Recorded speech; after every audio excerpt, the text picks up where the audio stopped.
Interview communautaire.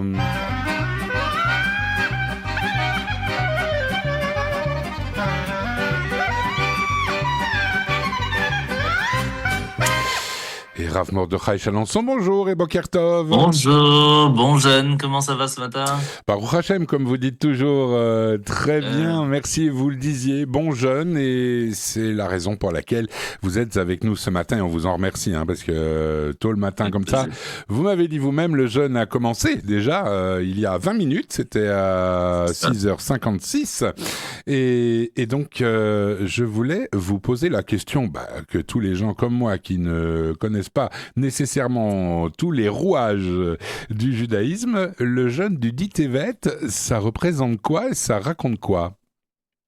Alors il faut savoir que nous avons eu la chance d'avoir deux Beth Amikdash, deux temples à Jérusalem, qui étaient d'une magnificence extraordinaire. Ils permettaient à chaque juif de venir se connecter avec Dieu. Et malheureusement, ils ont été tous les deux détruits à la même date, le 9 Av. Mais tout a commencé avec une date plus grave encore, celle d'aujourd'hui, celle du 10 Tevet. C'est le jour où Nabuchodonosor, après avoir conquis une grande partie d'Israël, arrive devant la ville de Jérusalem et fait ce que l'on appelle un siège. Un siège veut dire d'avoir entouré la muraille, de nous empêcher de pouvoir faire passer de la nourriture et de la boisson. Et pendant quasi 3 ans, ça a été très compliqué pour le peuple de réussir à survivre. Et après ces 3 ans-là, eh bien, vous savez qu'il y a eu les deux temples, donc c'est plus ou moins la même histoire à peu près, c'est que le peuple juif ne va pas écouter les prophètes, les rabbins, qui étaient là pour leur dire qu'il fallait changer d'attitude et que toute la raison pourquoi est-ce que nous n'avons pas la chance d'être protégés par Dieu à ce moment-là, c'était parce qu'on ne faisait pas les choses convenablement.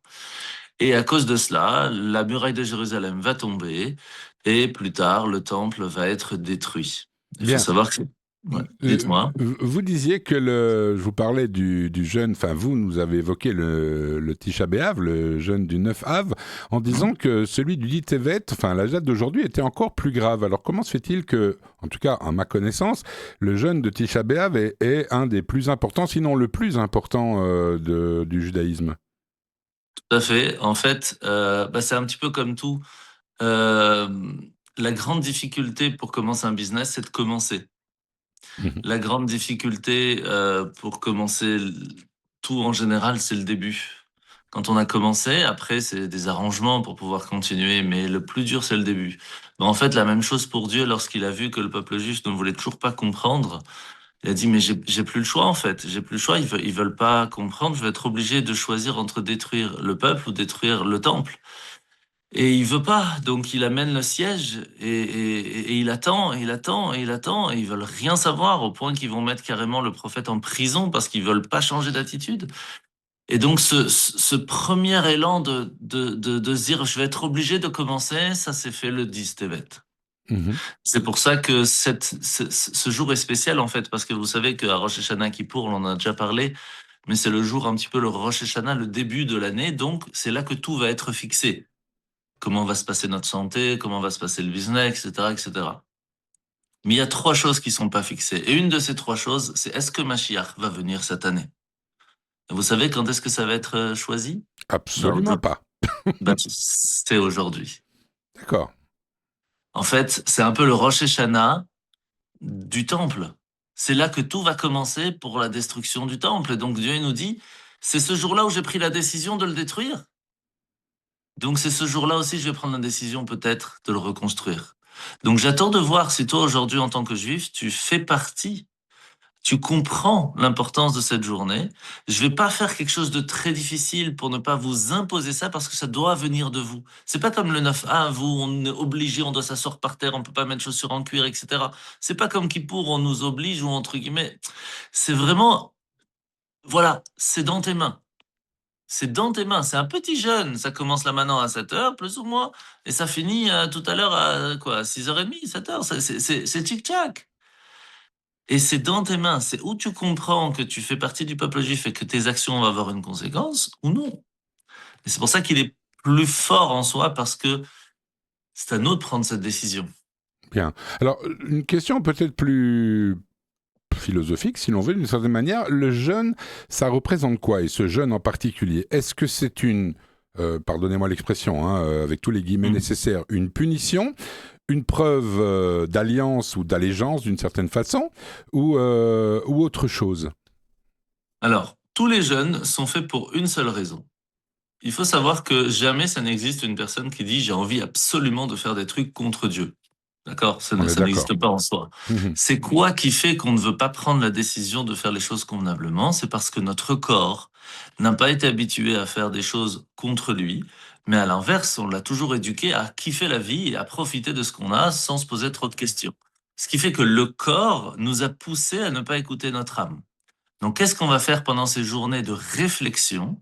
Eh bien, nous allons dire à notre corps, c'est toi qui m'as poussé à cause de ta volonté de kiffer. Eh ben, je vais un petit peu te casser, entre guillemets, en ni te donnant de quoi manger, ni te donner de quoi boire.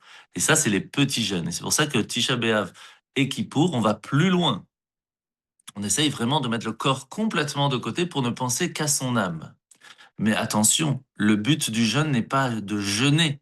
Le but est de réfléchir et de prendre des bonnes décisions. Et c'est pour cela que s'il y a une chose à faire plus importante que le jeûne encore aujourd'hui, eh bien, c'est de poser la question dans le fond. Qu'est-ce qui a fait que le siège de Jérusalem a commencé? C'est parce qu'il n'y avait pas de Havat Israël. Il n'y avait pas d'amour du prochain. Les gens ne s'entraidaient plus. Il n'y avait plus d'unité dans le peuple juif. Donc, s'il y a une chose à faire aujourd'hui plus importante que le jeûne encore, eh ben, c'est de faire de la tzedaka, de Mhm. partager un petit peu pour ceux qui sont dans le besoin, que ce soit pour les associations, pour des gens qui sont pauvres, pour les synagogues, pour les écoles juives. Soyez présents pour votre prochain. C'est plus important encore aujourd'hui parce que le but du jeûne n'est pas pour le jeûne en soi. Il est pour la réflexion de prendre de bonnes décisions. Et la bonne décision qui amènera à la reconstruction du temple, c'est de se rappeler qu'on doit être unis. Donc c'est sur ça qu'il faut travailler plus encore. D'accord. Une dernière question, Rav Mordechai Chanson. Les jeunes en général, et celui-ci de nouveau en particulier, décision de l'être humain ou injonction de Dieu? Alors certains, c'est une injonction de Dieu, comme par exemple Kippour. Mais par contre, c'est vrai que le Distevet a été euh, mélangé. Vous allez comprendre tout de suite pourquoi. Il faut savoir que, en fait, on aurait dû jeûner 3 jours. Le 8, le 9 et le 10. Chaque jour a été pour une autre raison. Le 8, c'est parce que c'est ce jour-là où le roi grec a obligé plus de 72 sages de la Torah à traduire la Torah en grec. Et en sortant de chaque pièce séparée, ils vont tous avoir les mêmes traductions sans un mot de différence. Ce jour-là a été très difficile pour le peuple juif parce que d'un côté, c'est bien parce que tous ceux qui ne comprenaient plus que le grec ont pu l'étudier, mais en même temps, on a descendu de niveau un petit peu la sagesse et la qualité de la Torah. Le 9 Tevet, donc le lendemain, c'est le décès d'un homme extraordinaire, Ezra Assofer, Ezra le scribe, qui a participé à la reconstruction du deuxième temple. Et lorsqu'on a des gens aussi grands qui partent de ce monde, eh bien, on est triste.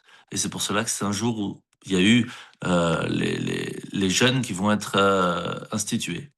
Et en fin de compte, les sages nous ont dit, on devrait jeûner le 8, le 9 et le 10 à cause du siège de Jérusalem. Alors on va tout mettre ensemble le 10 Tevet. Donc en fait, c'est un jour qui est vraiment plein, plein, plein de tristesse et en fin de compte, de réflexion, comme on l'a dit tout à l'heure, pour que ce que les sages nous ont rappelé, c'est de prendre cette journée de réflexion pour essayer de changer les choses, pour que l'histoire que l'on étudie nous apprenne à ne pas refaire les mêmes erreurs pour le futur. Bien. Et ma toute dernière question qui me vient comme ça, vous le savez, hein, c'est un peu notre jeu aussi du Mhm. vendredi dans la paracha de la semaine. Euh, le jeûne de Kippour, 24 heures, 25 selon les cas. Et Mhm. aujourd'hui, un jeûne d'un peu moins de 12 heures, si je vous ai Ouais. bien suivi. Pourquoi cette différence? Est-ce que Kippour est le seul jeûne de plus de 24 heures ou bien y en a-t-il d'autres? Alors, il y a que Kippour et Tisha B'Av. Étant donné que ce sont les deux gros jeûnes où on doit vraiment se couper du monde à cause d'une très grande réflexion que l'on doit faire, qui est citée dans la Torah, c'est pour cela que c'est toute la journée. Pour les autres, comme c'est des petits jeûnes, alors on fait seulement depuis le matin. Comme par exemple le jeûne de Purim, le jeûne de Guédalia, où c'est aussi un grand sage de l'histoire qui a été assassiné le jour de Rosh Hashanah. Et là aussi, c'est le 10 Tevet. Donc, c'est pas là qu'il y a eu la destruction en fin de compte puisque c'est le 9 Av. Mais comme tout a commencé, alors les sages nous ont institué ce petit jeûne. Bien, c'est chouette d'avoir comme ça des explications à des choses parfois un petit peu nébuleuses, en tout cas qui me paraissent à moi nébuleuses. J'imagine que pour des gens comme vous, tout ça c'est clair comme de l'eau de roche, mais ça ne l'est pas nécessairement pour tout le monde. En tout cas, je vous souhaite une belle journée. Je crois qu'on dit Tsomkal dans ces cas-là. Tout à fait. Eh bien, moi, je vous souhaite un bon jeûne, Tsomkal, en bonne santé surtout. Et on se retrouve, bien sûr, vendredi matin dans la Vendredi, paracha de la semaine à 7h45. Bezrat Hashem. Bon jeûne à Merci. tous et qu'on se voit pour de bonnes occasions, Bezrat Hashem. En général, avec vous, il n'en a pas d'autres. Merci infiniment, Mordechai Chalençon. Très belle journée à vous. Merci, à bientôt.